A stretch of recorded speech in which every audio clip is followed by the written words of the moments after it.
The woman tightens her safety carabine, getting ready to descend the 2,000-foot tower. But the moment she steps onto the ladder, it violently drops beneath her weight, causing the bolts on both sides to pop right off.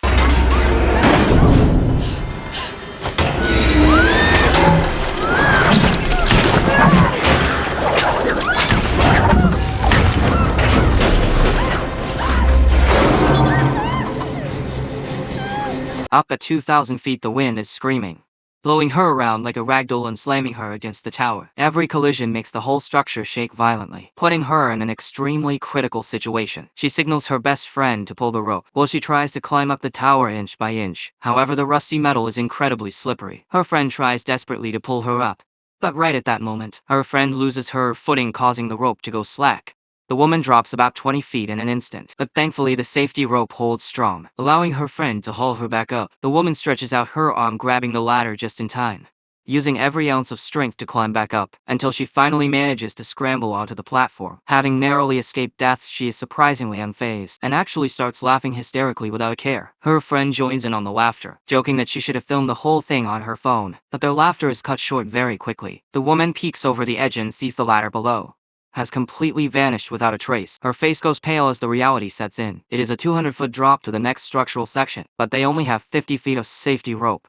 She frantically pulls out her phone to call for help, but neither of them has any signal up there, making matters worse when she fell earlier. Her backpack with their water landed on a satellite dish below, and the scorching heat being trapped up here means they will die of thirst. She begins to totally panic. Just then, her friend opens a metal box on the platform, finding a pair of binoculars and a flare gun inside.